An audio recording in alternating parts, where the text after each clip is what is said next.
Do you want to learn how you can use AWS Amplify to connect your front end to your back-end databases? In this video, that is exactly what I'm going to teach you how to do.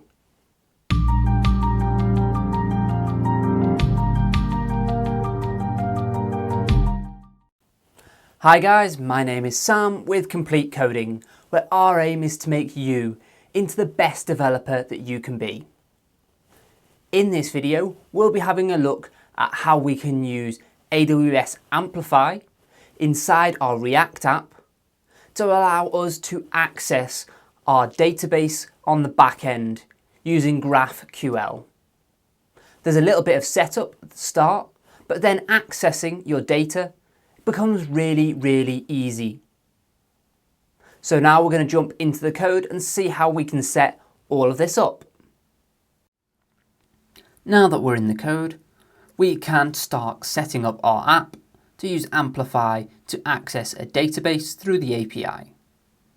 To do this, we need to go into our terminal and run Amplify add API. And this is going to boot us into a CLI. So the first thing it asks is what kind of API are we going to be using? Now, if you've got a traditional existing REST API, you can add that here. But for now, we're going to be going with a GraphQL API, which is going to mean that we're going to create a new database as well. We then need to create a name for this. So I'm going to call this Song API. In here, we have a choice of different authentication methods. Because we've already set up authentication using Amplify and Cognito, we can use the Amazon Cognito user pool authentication method. If you haven't done that, you can use IAM or you could use an API key. Now that we've set that up, we don't need to do any extra configuration on this part of it, so click No, I am done. So now we're asked if we already have a schema. For now we don't have a schema, so we can click No, and that is going to generate a schema for us. There are a couple of different options for different schemas, but for this project we're going to be going with a single object with fields. This then opens and sets up some extra code inside our Amplify setup. And it asks us if we want to edit the schema. We're going to type Y, and it's going to take us to this schema.graphql, and they've given us a default to-do model. What we're going to do is we're going to modify this slightly so that it works with our application. So we're going to change this to song. It's still going to have an ID, but instead of a name, it's going to have a title, which is a required string. It's going to have as well a description, which is also a required string.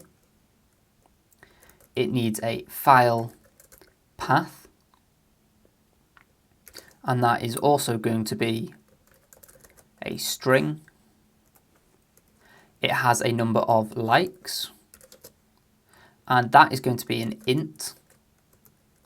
And finally it has an owner, and that again is going to be a string that is required. Now if we save that, we have got our schema for what a song will look like. So if we go back into our code, it is saying that we have some options, and we're going to be going with Amplify push. Once this has checked all of the Amplify details, it tells us that we are going to create the Song API, and there's going to be no change to the existing Amplify React app. So it's asking us if we want to continue. I'm going to select yes. And what this is going to do is it's going to go away and generate the GraphQL API. So here it's also asking us if we want to generate the code to access that GraphQL API. And I'm going to say yes. We're going to be using JavaScript, use the default source, and select yes. And use all of the defaults for this. This is just going to generate us some configuration inside our source, which is going to make it easier for us to query this GraphQL API when we need to make changes or access the data. This deployment does take a little while, so I'll get back to you when that's done. But for now, it'd be really good if you've learned something new in this video to make sure to smash that like button so that more developers just like yourselves get to learn about this content and become better developers. Now that that has finished deploying, we can see that we get a GraphQL endpoint, which we could hit using something like Postman. And that would make a request to our Dynamo database, which has been set up as part of this process. Instead of that, what we're going to do is we're going to scroll down to our app.js file and jump in straight away to adding some code to this to work with our Amplify APIs to display all of our songs. So before we start editing this code, I'm actually going to go into my app.js and change it to app.jsx. That just means that it works better with our React code. Now what we're going to do is we're going to add some functionality to this app function to be able to query our GraphQL database. So in here, I'm going to create a new function called fetch songs, and that is going to be an async function. And what we're going to do is we're also going to wrap this all in a try-catch, just like that. So inside our try, we're going to say that we're going to get the data from our GraphQL database. So const song data equals await. And then we're going to use API dot GraphQL. And this API we need to import from Amplify. So import that up here. And then that GraphQL takes a parameter of GraphQL operation, which is also imported from Amplify. And that takes a parameter of list songs. This list songs actually comes from, if we look in our source, we have GraphQL queries, and there is a function called list songs, which has been made for us by Amplify to make querying our system and our GraphQL database much easier. We also have get song, and inside mutations we have create song, update song, and delete song. So here what we need to do is we need to import that function from the queries JS file. So import list songs from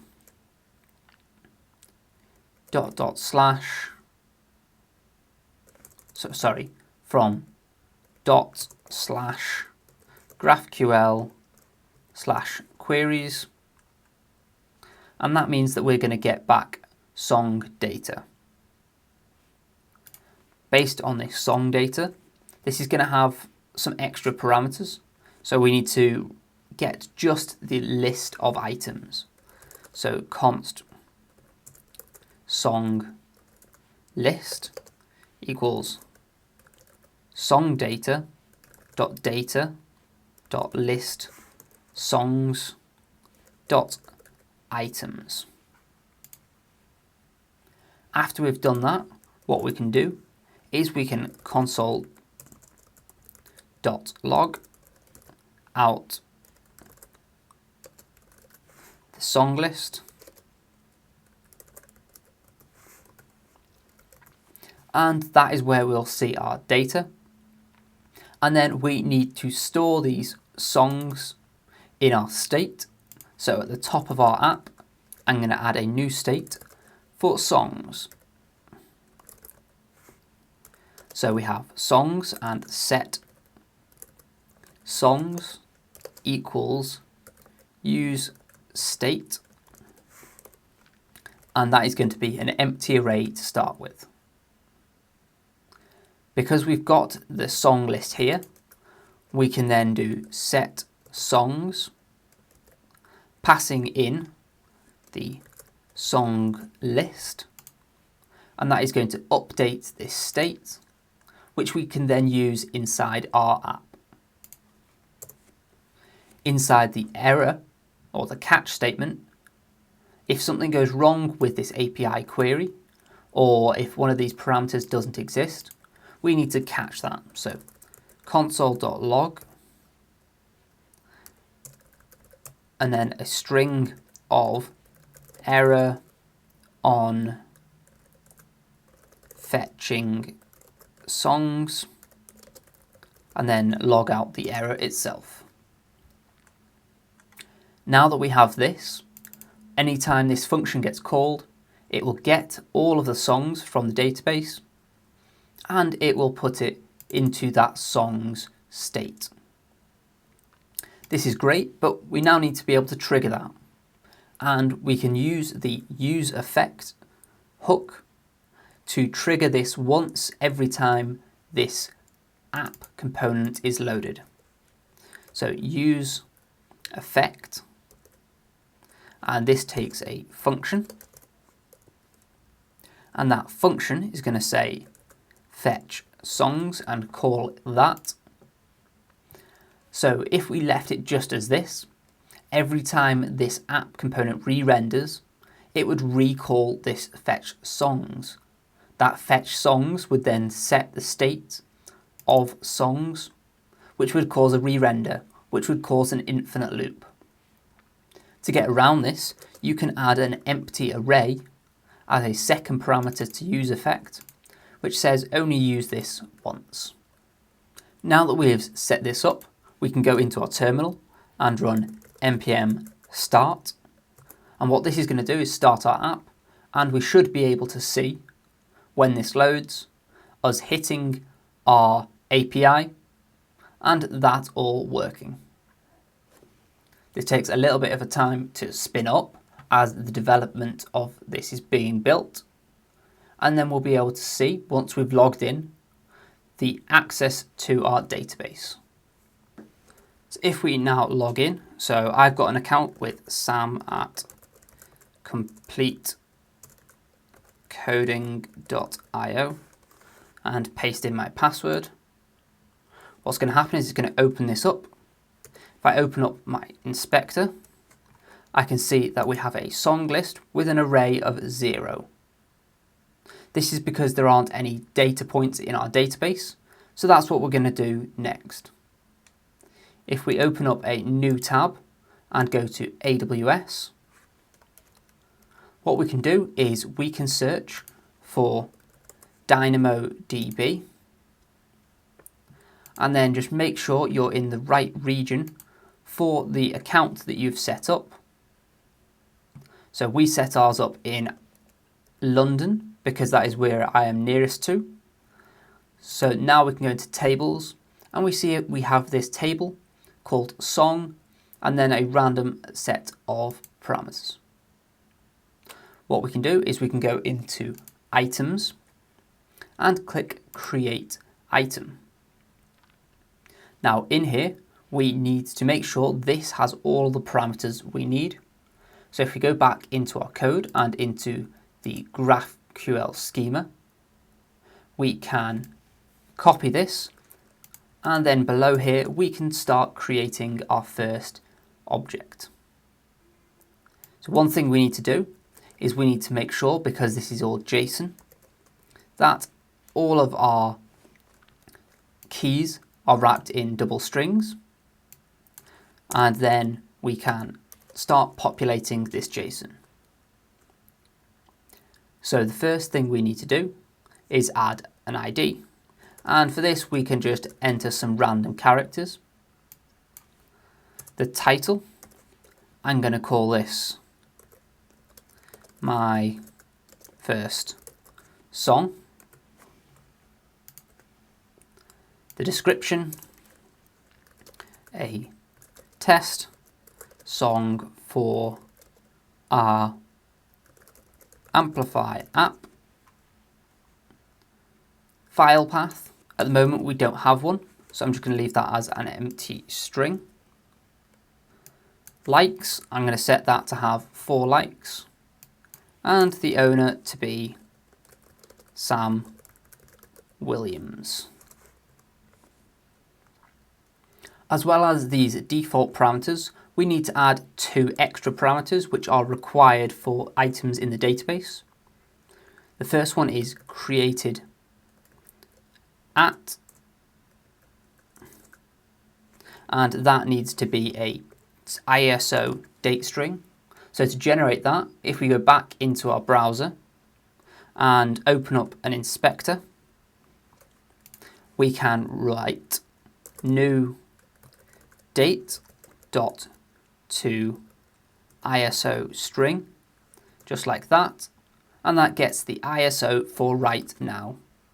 I can copy that, paste it as my created at, and we also need an updated at field too, which we're going to set to be exactly the same. If we now copy all of that, and we can actually cut that out of here, as we don't want that extra stuff in our GraphQL file. We can go close our console and paste that into here. If we now hit save, we can go back into our React app and refresh the page. This time we still have the empty my app content, but you can see that our song list has 1 item in the array, and it has those details we've just put into our database. That shows that our API is working. So in the next step, what we'll be doing is adding some code to display all of our songs. So if we now go back into our code and go down to our app, what we can do is we can add some extra content to this code here. What we're going to do is after the header, we're going to create a new div, and that div is going to have a class name of song list. Inside that song list, we're then going to map over all of our songs and create a new element for them. So if we do songs.map, and that is going to map over each song. And for each song, we're then going to present that in a little card. The way we're going to do that is by using a system called Material UI. So if we go into our terminal, add a second terminal so we can leave our app running, and do npm install --save, and then we're going to be installing at material UI /core and at material UI /icons. So whilst this is setting up, we can go back into the code and we can get ready to create our little cards. So we're going to be returning, and I'm going to use normal braces here because we're going to have a lot of lines, and this allows us to return a multi-line React element. In here we're going to have paper, like that. And we're going to add some extra parameters to this paper. So the variant is going to be outlined, and we're going to have an elevation of 2. And to show you what this is, I'm going to jump across into the browser and search for Material UI. So materialui.com brings you to this site. Here it tells you how to install it, and then if you click on the nav on the left hand side and go into components, there is a massive list of components which make creating attractive looking apps much easier. If we scroll down to surfaces, we then have paper, and this is what we're using. We're going to use a variant that looks a little bit like this, where it's been outlined, and it just makes each of the songs stand out from the background a little bit. If you want to see what it looks like in white, you can click up in the top right hand corner, and you can see that it's going to have an outlined border just like this.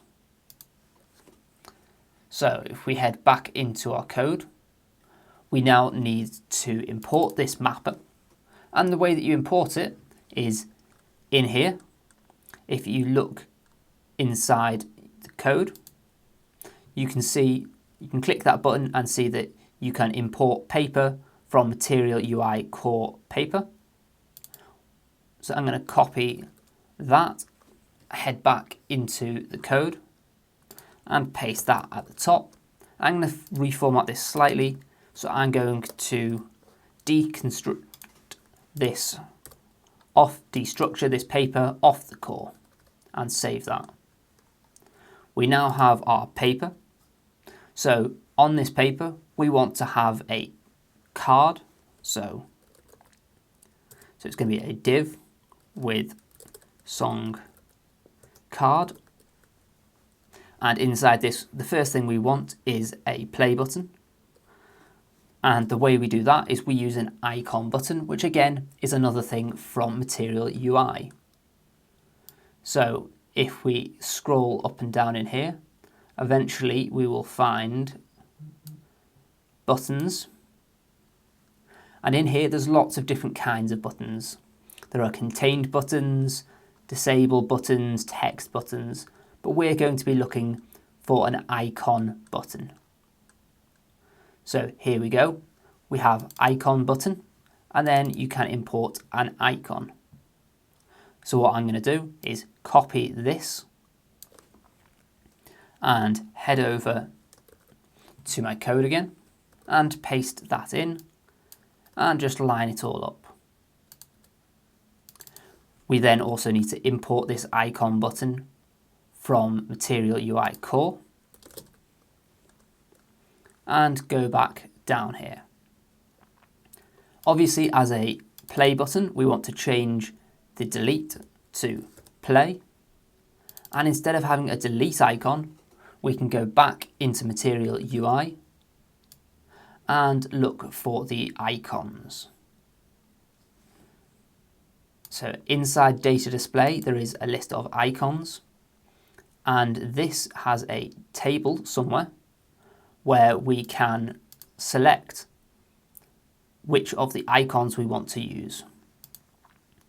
So I want to search for play. And here we have play arrow. If I click on that, it gives me the code to import that icon. I can paste that at the top of my code, copy the play arrow icon, and replace that delete icon. So that is a play button at the start. As well as having a button, we then want to have the song title and song owner. I want these to be in a small group, so I'm going to wrap them in a div. And inside there, we're then going to have a div for song title. And that is going to have a value of song dot title. And then the next line is going to be another div with a class of song owner. And this is going to have properties of song.owner.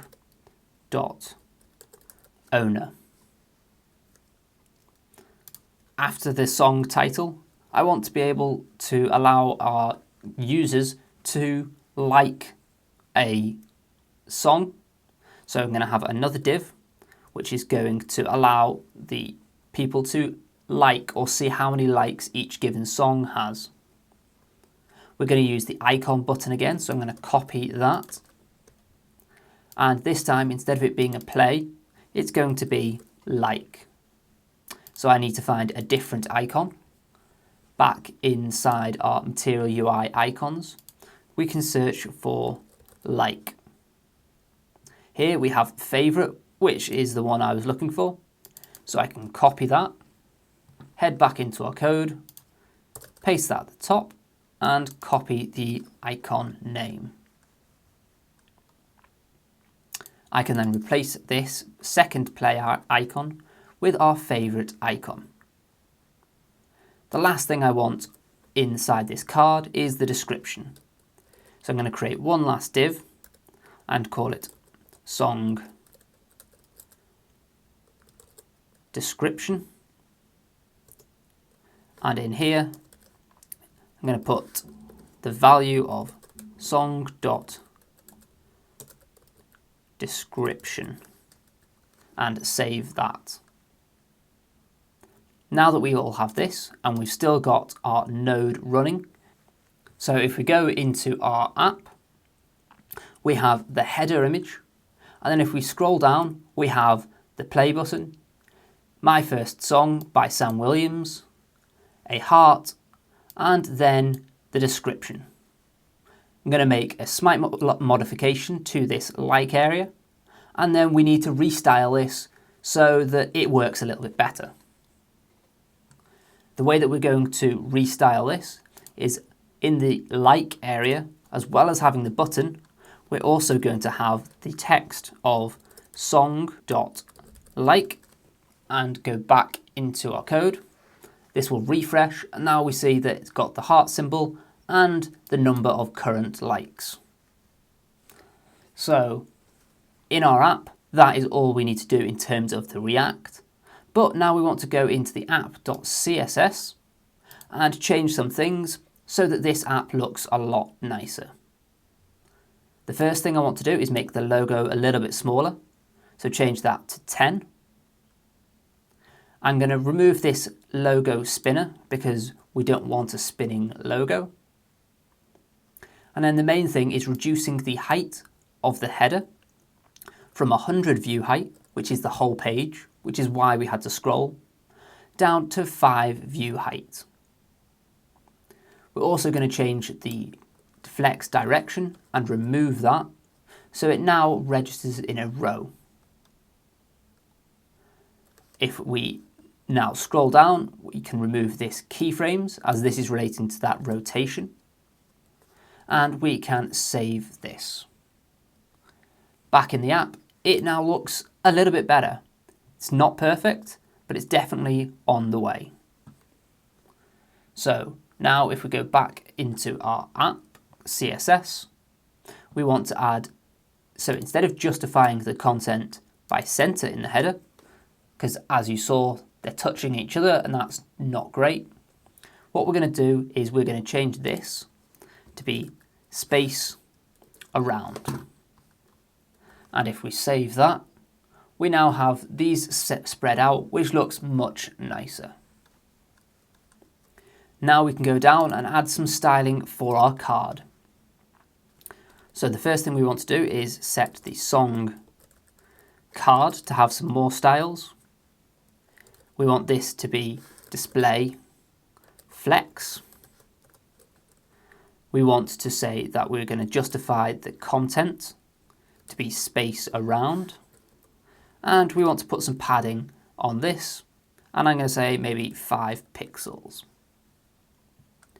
As well as having the card slightly changed, we want to change the song list. So that is the div that contains all of the songs.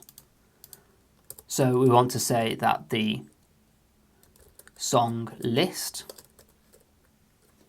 and the changes we're going to be making to this are to say that the song list is also display flex, and we want to say the flex direction is columns this time, because we want to see each of the cards as a new row in there. And if we save that for now, we can then head back to our code, and we see that already this is looking pretty nice. There's some minor things that we want to change. So if we go back into our code, we can add a thing to the song title to make it stand out a little bit more.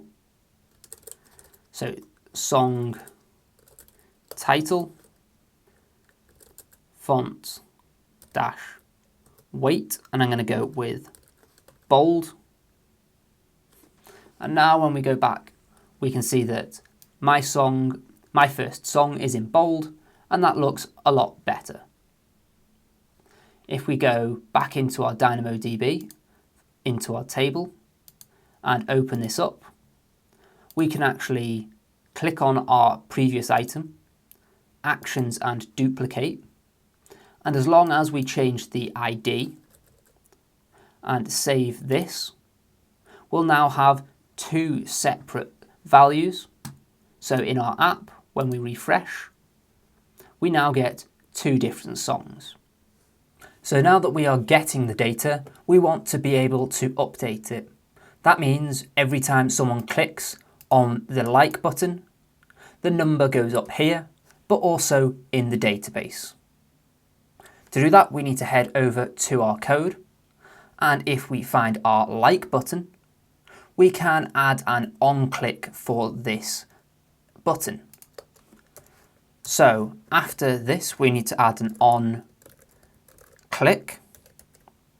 and that is going to be a function that calls a new function called add like.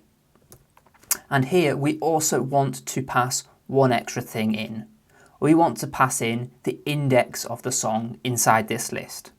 So it's going to be the IDX. But where's this IDX coming from? Well, in this map, you can get back just each of the fields or each of the items. But if you add a second parameter, you can also get the index of each of those. So for the first song, you'll have the data for the first song and then 0, as that is the index. With the second song, it'll be the second song's data, and then IDX equals 1, which is the second index.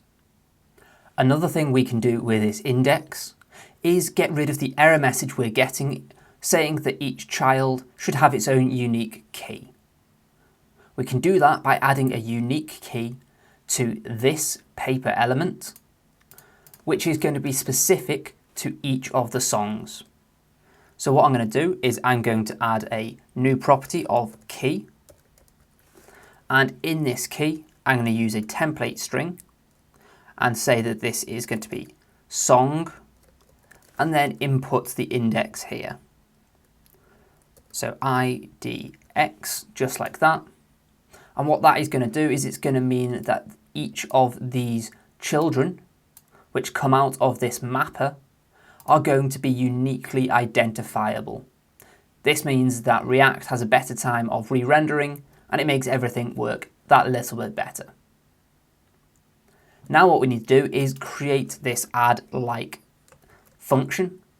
So if we go up to before this return statement, and after the fetch songs, create our new function. So const add like equals an async function, and this function takes the index and then goes into our function. Inside this function, we're going to be doing some very similar logic to the fetch songs. So we're going to start by wrapping everything in a try catch. And that's going to help us catch any errors that happen in this process, which means it's easier to use async await. syntax. If there is an error, we are going to obviously console log that out. So I'm actually just going to copy the fetch one, paste it in, and change the description to error on adding like to songs to song, and then the error message. Now we get into the interesting part. How do we update it? So in the same way that GraphQL and Amplify has given us this queries file, it's also given us a mutations file. And this mutations file is what we use to update or delete or change things in the database. So we have the ability to create songs, which we'll be doing in a later video. We also have the ability to update songs and delete songs. The one that we'll be going for now is this update song. So we're going to copy this update song at the top, go back into our code inside app.jsx, and then update that data. So const song data equals await, and we need to do something very similar to this top line here in the fetch. So we do API dot GraphQL, and then into that we pass the GraphQL operation, and inside here we need to pass the query, which is going to be the query, the update song query that we got from the mutations file. And then we also need to pass an object.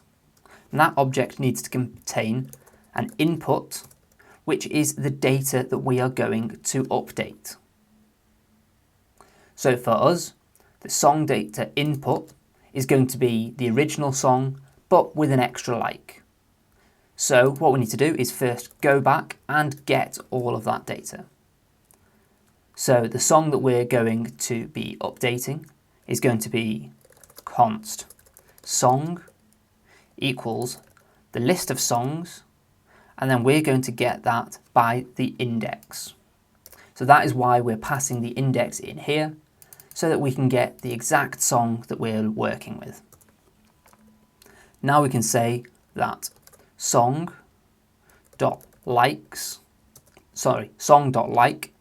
equals song.like plus 1. So that's just going to increase the number by 1. One thing we do have on this song object is a created at and an updated at field, and we don't want to pass those into this update because that is handled by GraphQL itself. So we need to delete those fields off this song object. So delete song.created at and delete song.updated at, and that is now going to have our song data. If you want, you can console log it out here before passing it in, but we're going to be passing it in here as our input. So our input is going to be the song that we have updated here, and it's going to return some song data. Now that we have that song data, we want to update our song list. So we're going to create a new song list, const song list equals, and then I'm going to spread the original list of songs that we're getting from our state. We need to do this because if we just change the original list of songs, React won't re-render. So we need to create a new array with each of the songs in there. Now that we've got that, we can update just the song that we want to update with the new data. So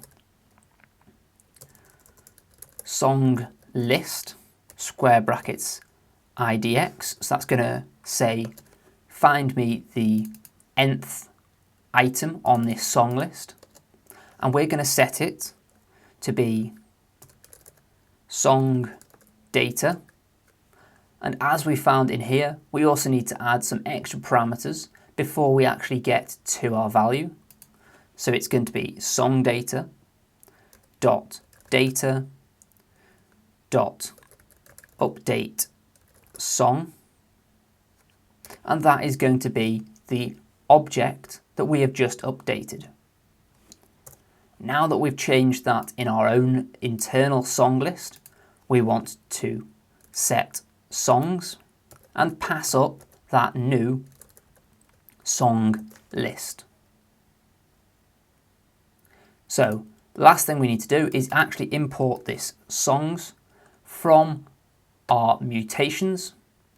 So if we find where we have list songs from GraphQL queries, we can also do import update song from /GraphQL/mutations. And if we save that, this should all compile fine. And then when we go back into our app, we can now click on one of the like buttons and see that it goes up to 5. If we click it one more time, it goes up to 6. And if we click the second one once, that one now goes up to 5. You might be thinking this is just working in the app and it's not actually updating the database. To check that, we can refresh the page and we still get the same numbers, which means when we are getting it from the database, these are the data points we are getting. We can also look inside Dynamo, and if we go into tables, we can find our song table, go into items, and if we scroll across, we can see that the database value for the number of likes has also increased. In this video, we've looked at how we can set up a new API using GraphQL and AWS Amplify.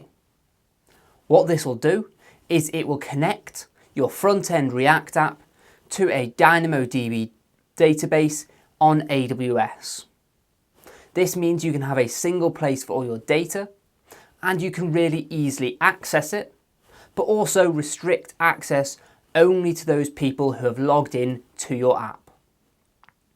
If you found that you've learned something new in this video, it'd really help me out if you smash that like button, as it helps the YouTube algorithm suggest this video to more developers just like yourselves. And if you haven't done already, make sure to subscribe down here. Thank you, and I'll see you in that video.